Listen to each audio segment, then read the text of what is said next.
Blog Talk Radio.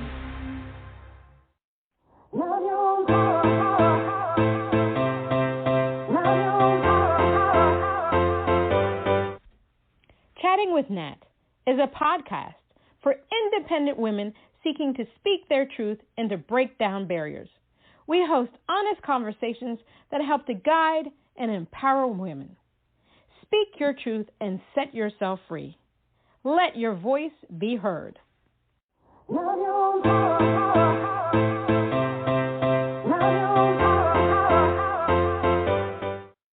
everyone, yes, it's Chatting with Nat. Yes, it's Natalie Jean, it's Natalie Jean, and today we have musical artist Melissa Gail Klein. Melissa Gail Klein is a captivating musical performer and visionary based out of Austin, Texas. Her honest approach is a refreshing hit of magic for trying times and a fun companion for the everyday grind. In addition to writing and performing with her five-piece band, The Morning Dew, Melissa is a therapist and advocate for women survivors of sex trafficking and justice-involved individuals. Her latest title, Crystalline Charm, was recorded at Cacophony Studios in ATX and features some of the finest players on the Southwest scene, including Phoebe Hunt, members of Ley Line, and The Deer. Her upcoming EP, Home, set to release this September, is a catchy mix of crunchy rock and roll and classic-sounding folk ballads. Melissa's medicine comes through her healing voice, eclectic banjo playing, and silver flute as she's artfully backed up on electric guitar, cello, bass, drumset, and angelic harmony. Catch Melissa and The Morning Dew on the road this upcoming fall 2021 on Spotify, iTunes, or on a podcast or radio station near you. Let's give her a round of applause. Here we go.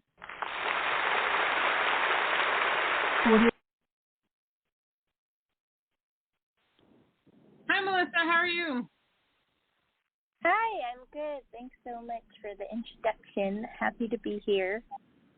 Yeah, well, you know, if I try to clap with my only two hands, it doesn't sound as great as when you have like a seemingly large crowd applauding you. Everybody needs to be applauded. How have you been? How have you been during this pandemic?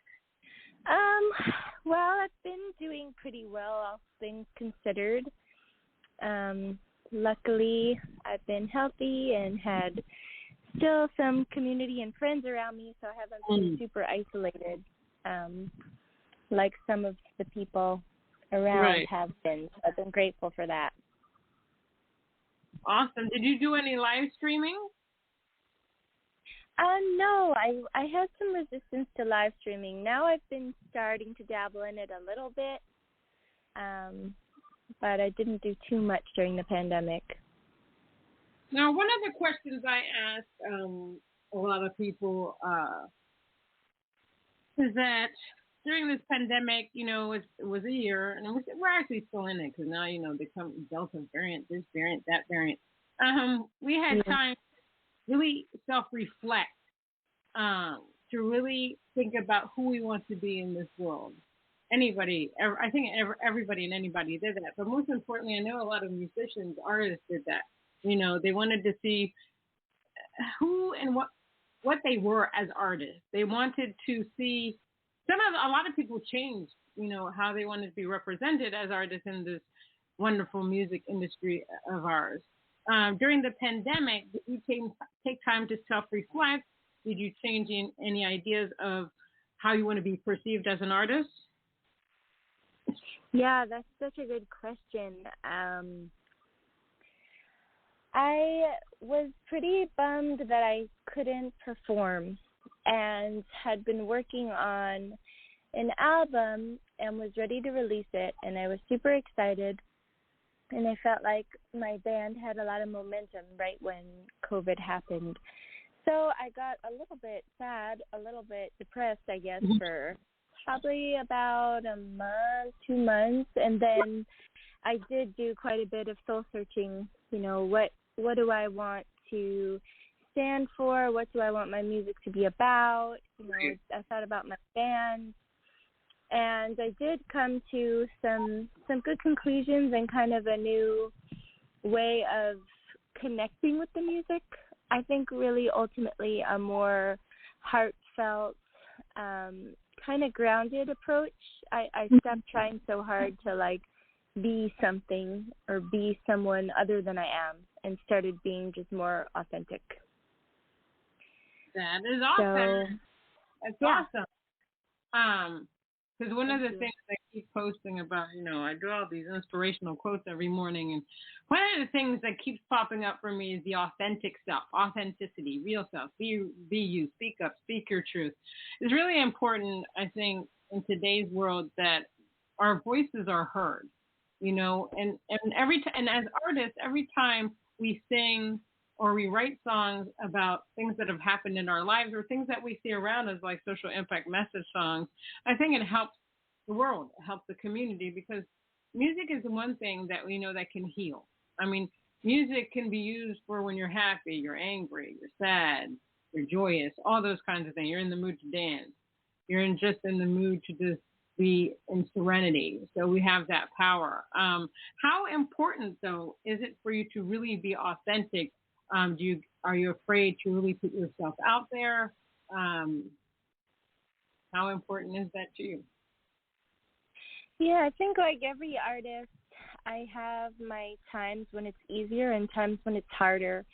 And I think it's a question, too, of, like, I think with identity, we think sometimes, oh, I am this one person and I need to present myself this particular way, but really we're complex beings and we're always changing and evolving. And so being part of authentic is like being authentic with where I'm at in the moment. And then there's being a good performer, which requires, I don't know, my opinion, like, or I guess my style, I should say, more engaging with the audience when I perform, looking at them, like being very present with the lyrics, like kind of not checking out. And I really try to do that when I perform, and that makes for the best experience for me and the listener. And sometimes it's easier than others to be in the moment and connect to the lyrics, but that's what I strive to do and bring, connect to my heart, connect to the lyrics and the audience in the moment. And that's awesome, because what I've been seeing over time is that, and I always say this, is that people are craving the authentic and the real. Even when you watch like videos on TikTok, because I've done a lot of conferences and webinars on TikTok, and they said the TikToks that are the most popular are the ones where people are just being themselves. That they're being real. And I love the music by mainstream artists, don't get me wrong, but I think that independent artists give you more of a feel. I mean, one mainstream artist that I can dig is Adele, because I think she just sings from her heart, but not that others don't, but people want somebody that they can relate to, where they can say, oh my God, I just listened to Melissa. She really gets me. I need to go follow her on Instagram. I need to follow her on Facebook. I need to follow her on Twitter, because she gives me what I need at that moment when I'm feeling happy or I'm feeling sad, or I just need to hear certain words. And I think that as an artist, if we have that gift, we should be able to, use it for good, so to speak. And the more we start representing who we are as artists and ourselves, I think it's going to open a flood of beautiful things in the world. I think we're done with all this crap that's happening in the past 6 years. What is the female empowerment, the women empowerment movement mean to you? And let me begin by saying, Nikki and I started Sisters in Music because we wanted to demonstrate to women that, we don't have to be in competition.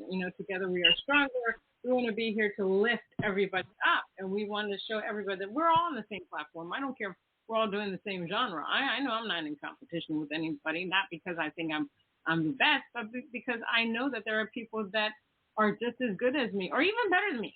Hell, I don't really care. But that we all can come together and just lift each other up. So what does that movement mean to you?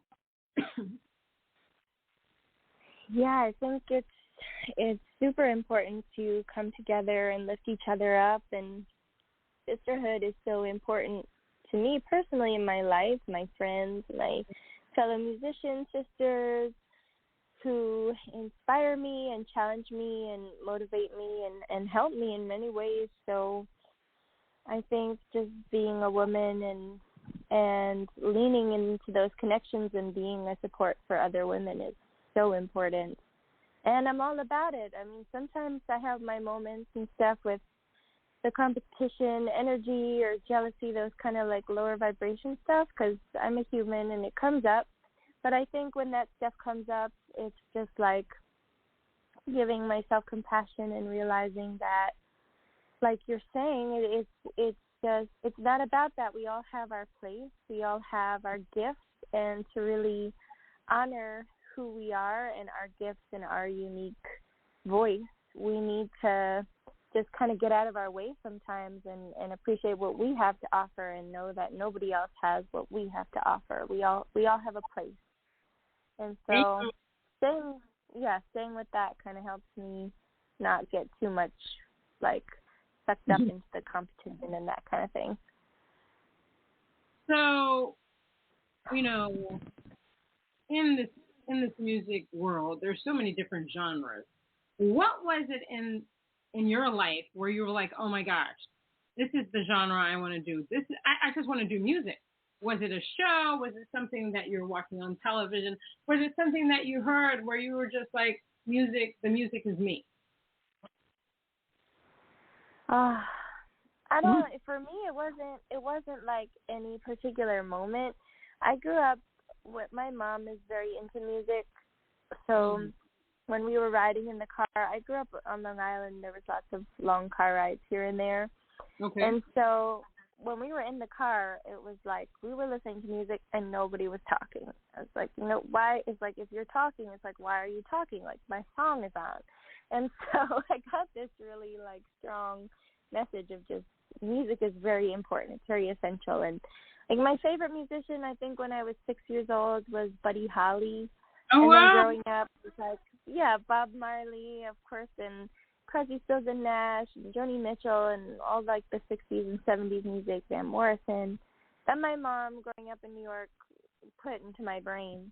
And so that just deeply influenced me. And then I didn't start becoming like a singer-songwriter until I was 20, 21. And then it just kind of came out of me in the way it did, like the genre and the sounds. And it's still evolving. I'm still growing. Right. Yeah, that's a big topic. I could go on though. No, I love it. That's awesome. And how would you describe your music? I call it like folk rock, indie. It's right now. I mean, I've lived in Austin for the past 7 years, Austin, Texas, and it's really influenced by being here. But it started out more like folk, I would say, purely folk, and it kind of edged its way into more alternative rock. It's just kind of a unique Southwest Austin rock folk synthesis. There's some bands here that we kind of have this unique vibe and sound going on.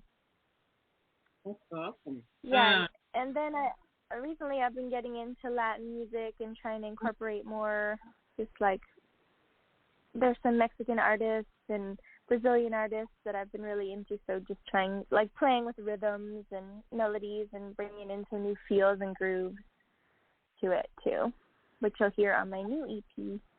I'm really excited about. I can't wait to hear that. Now, do you play any instruments? Yes, I play the banjo and the flute, and I sing, of course. So banjo and flute, and a tiny bit of guitar, not much. Now, how did you come about playing the banjo and the flute, which are both great instruments? Thank you. I agree. I love them. I started playing the flute when I was in 4th grade in band, and I had a really cool flute teacher, and she gave me private flute lessons, and then my dad was like, I want to play the flute, and so she was like at my house a lot, and she kind of became like a big sister to me, and she was a big influence on me musically. She had a musical family, and her brother taught me jazz and she took me to go see Zappa play Zappa, and kind of turned me on to some different kind of music I'd never heard.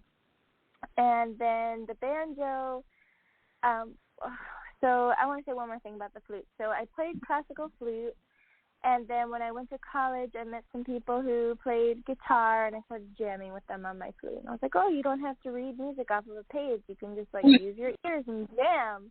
So I had those jazz lessons, so I started playing a little jazz and folk, and along with the kind of music that I listen to, like that 60s, 70s stuff. Right.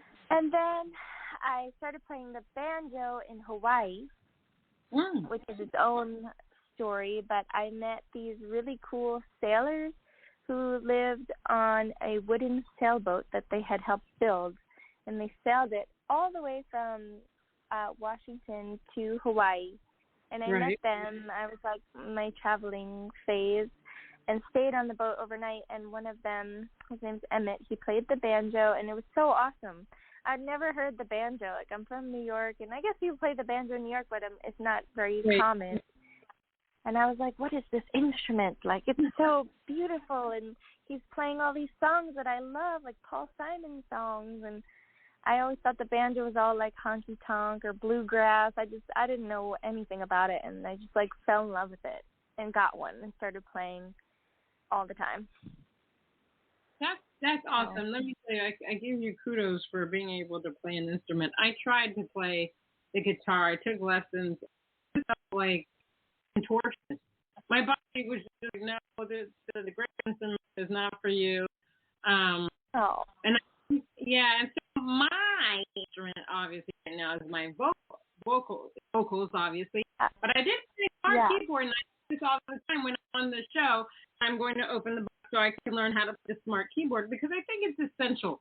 I think it's great and awesome when you can play an instrument. Like, if I wanted to perform without my band and I could just play the keyboard, that would be awesome. So I'm jealous right now that you can play at least three. Maybe you can still learn. Maybe you can still learn that. I don't know. I'm not going to give up on you.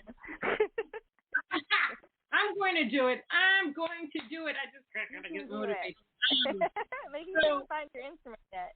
I didn't know what I was going to play before the banjo. I was like, I tried the ukulele. I was like, this is not for me. No.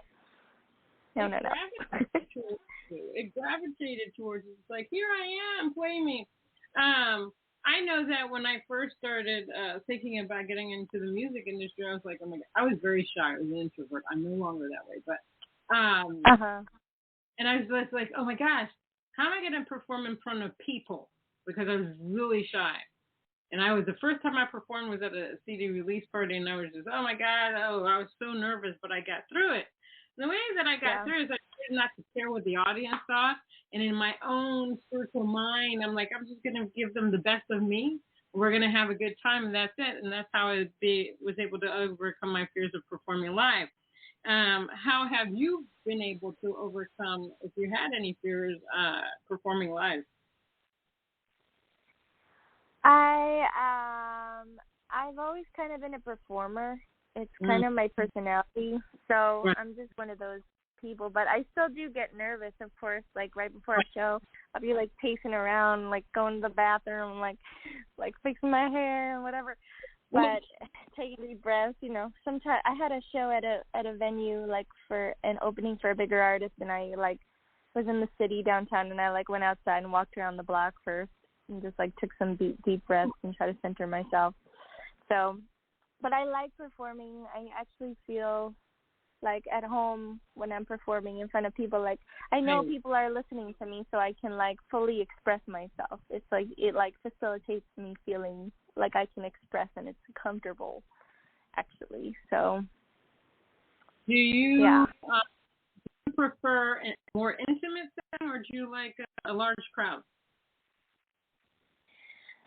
I like both. I think for different reasons. Like an intimate setting is really beautiful, like a listening room where people can really hear the words and I can see them, we can see each other, and that's really special.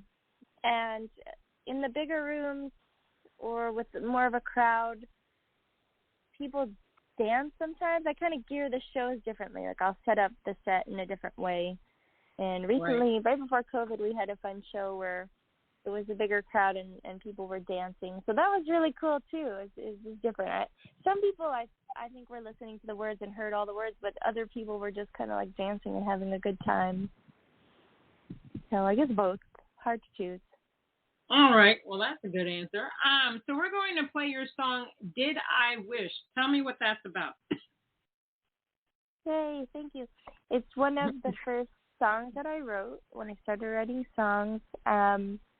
It's kind of a sassy number. It's about, like, the confusion between love and lust and kind of how we hurt each other through those confusions. But, like, really we don't mean to. Like, it's really just such a messy topic for humans, I think. So for me, it certainly was. I recently got married, which is awesome, but it's been a journey for me. Thank you. So this song is from back in the day when I was a little more mixed up, and maybe you can relate when you hear it. I'm sure that I can. We're going to have a word from our sponsor.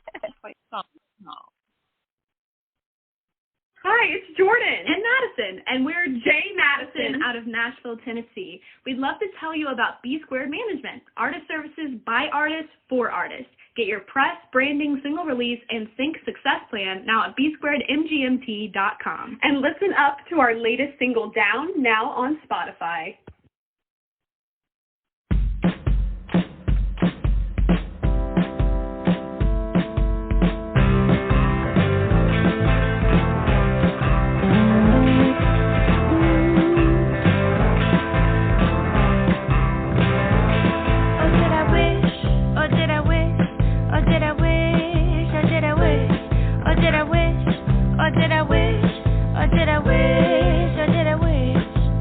Something more.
I was bopping and a weaving.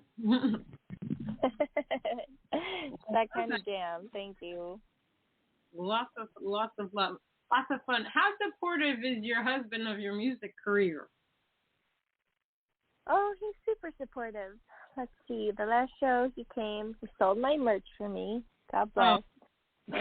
He wore my T-shirt, and he hung out the whole time and took videos. So that was pretty supportive. I give him a gold star. I think he deserves a big gold star. What really sweet. What is your creative process like? How do you go about writing a song? Usually I start with a feeling, like if I'm having, I can feel it kind of coming on, and then it's like the lyrics and the melody kind of come at the same time, most of the time. I have a few songs that have been taking their time in coming out. One of them has a chorus, and it has the melody for the verses, but no words have wanted to come out. And then recently, one I wrote all at once, all the lyrics and the melody, but it's still kind of morphing. Like I'm shifting lyrics and the arrangement. Yeah. Where is the weirdest place you've ever come up with a song? I guess I'm flashing through different moments where I wrote songs and trying to think of which place is weird. I don't feel like I've written any songs in weird places. Forests by rivers is where I've written a lot of songs in nature, and a few just in my room, my bedroom. One of the most interesting places, and everybody tends to agree with me, is the shower. I can come up with the best stuff. Now, if I can remember the crap, it would be great. That's why I said I'm going to invent that thing where you could put it in the shower. It's waterproof. You know, instead of having, let me get in the shower and sing in my phone. No, I got to create this thing because I come up with that in the shower. And somebody I've heard of that. I don't have that gift, but that's pretty cool, Matt. Somebody said it's probably the acoustics, the alone time, all that kind of good stuff. I said, I don't know, but it's the best place for me. Tell us a little bit about your advocacy work. How did you how did you get into that?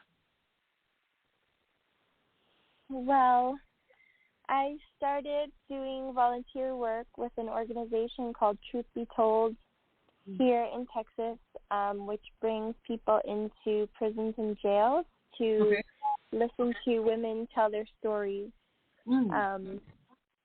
So I did that, and I was super moved. It was so moving. It was so beautiful to hear these stories, and just I gained so much from this experience, and then I wanted to go back. I wanted to do it again, so I did, and then I decided to do some kind of workshop, and I did a vocal workshop at a prison and decided to become officially a facilitator of one of their programs. And so they trained me, and then I became a facilitator at a jail here and would use music and just creativity during these groups. I'm actually a social worker now. This kind of led me on a journey to be a social worker. But during this time, I met a couple, and both of them did advocacy work. One of them was a formerly incarcerated man named Louis Conway who was running for city council. He was the first formerly incarcerated person to run for city council in Austin. So I got to sing at his press conference on the steps of City Hall in Austin, my song Crystalline Charm, which is the title track from my last album. I just sang it a cappella, and it was super awesome to get to do that, to get to use that song in that way.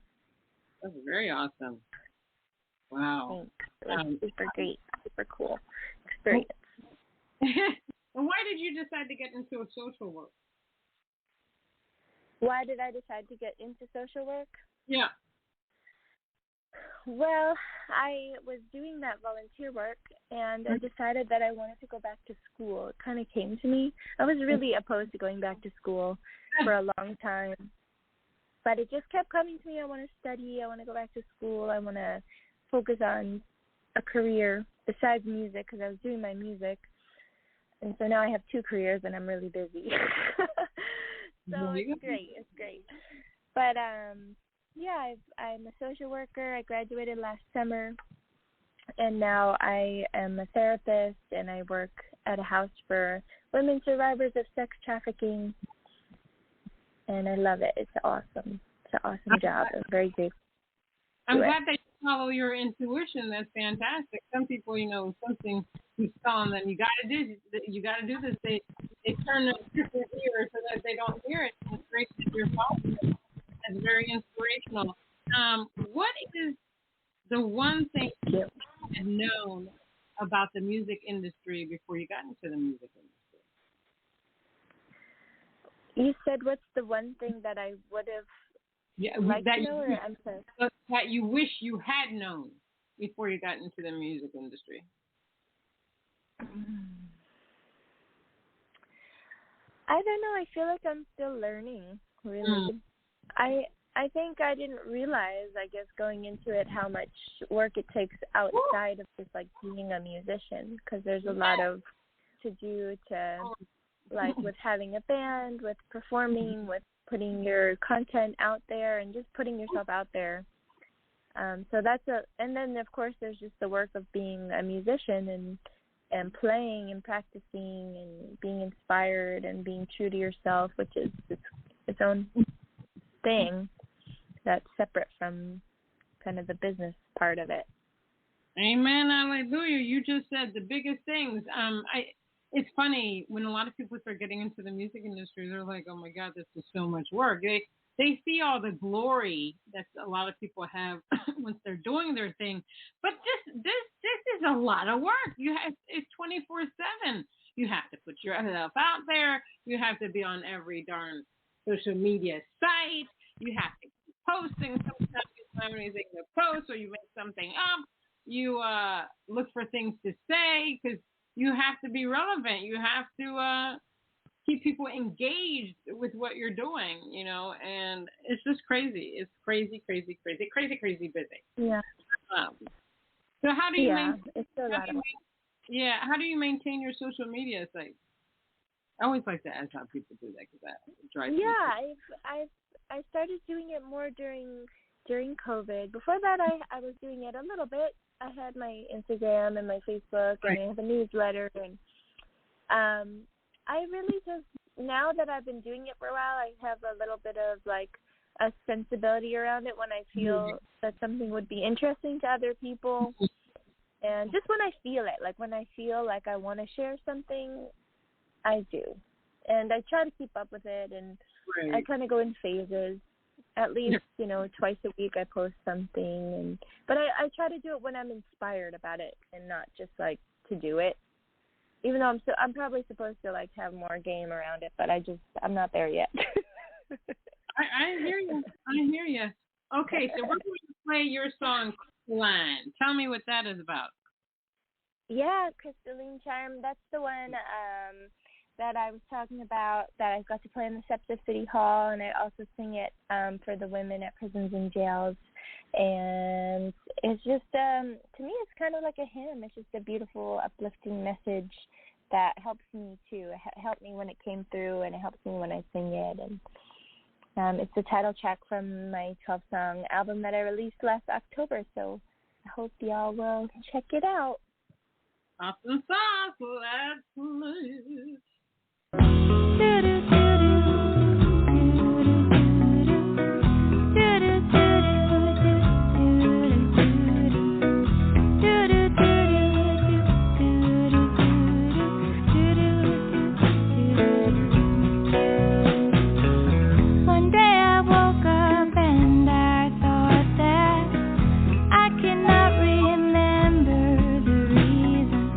Why I should get out of bed today with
beautiful.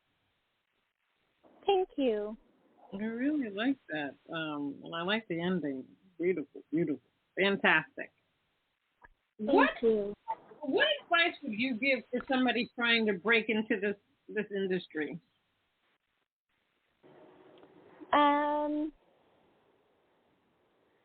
I would tell them to just stay focused on making the most beautiful music that they can that's true to themselves and to who they are, and just put themselves out there, and that's going to involve, taking risks and sometimes feeling uncomfortable or maybe not hearing back or feeling rejected, but it's also going to be filled with triumphs and like really amazing moments of performing and connecting and just like amazing music. So just stay true to your vision and don't let that external stuff affect you too much, because at the end of the day, it doesn't really determine your worth or value as a musician or an artist. Being a working artist is just an ongoing study and practice, and it's really about the music, not about the other stuff that's out of our control, right? Amen. Amen to that. What is a quote or a message that you like to live by?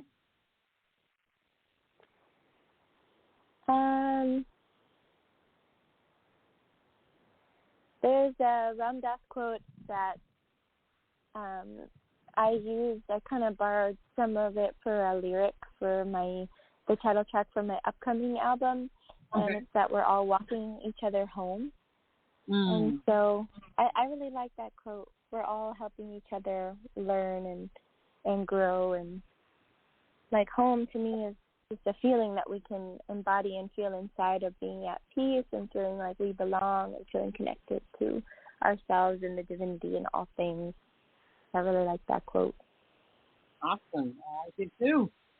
What are the resources that have helped you along the way in regards to your music career? My friends, my fellow musicians, my family, people who believed in me, fans who really loved my music and let me know that they were listening to it and that it touched them in some way. Those are the best resources, because without them, oh my gosh, I mean, once we pull their hair out with the music industry, because the music industry, I think one of the things people tend to forget is very subjective. Like, just because you submit your song to one place and they accept it, might not get accepted somewhere else. It's just very fickle. I think people choose certain songs, especially in songwriting contest awards, based on what they like, not what the actual world might like. So I think people need to keep that in mind. And I agree with you 100% that people, if you're going to get into this industry, you really have to love yourself. You have to love what you do. You have to be authentic. You have to be real. Don't let anybody try to change you. That's what's most important. Yep. For real. Very, very muy importante. Don't let anybody change who you are as an artist. Yeah, because it's like, I think about some artists that I love, like, that's a classic example, like Van Gogh.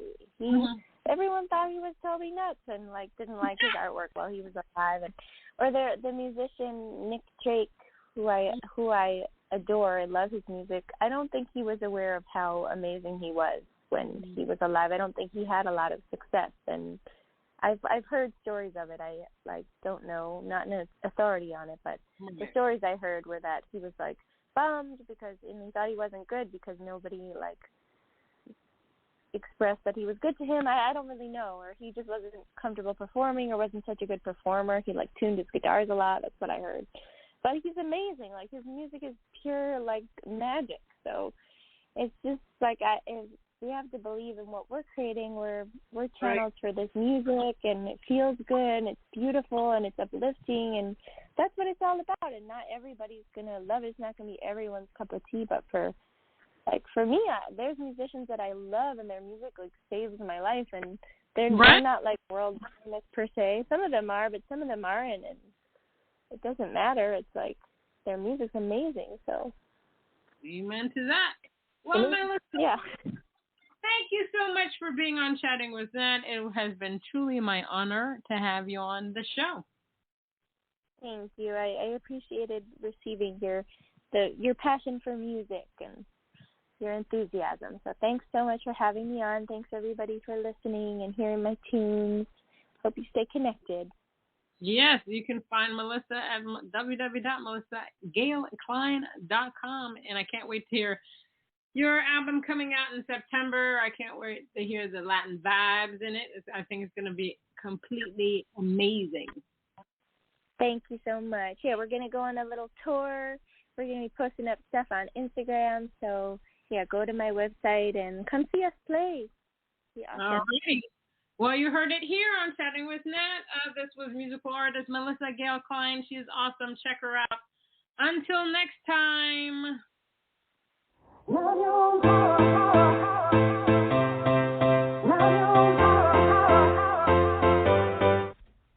Chatting with Nat is a podcast for independent women seeking to speak their truth and to break down barriers. We host honest conversations that help to guide and empower women. Speak your truth and set yourself free. Let your voice be heard.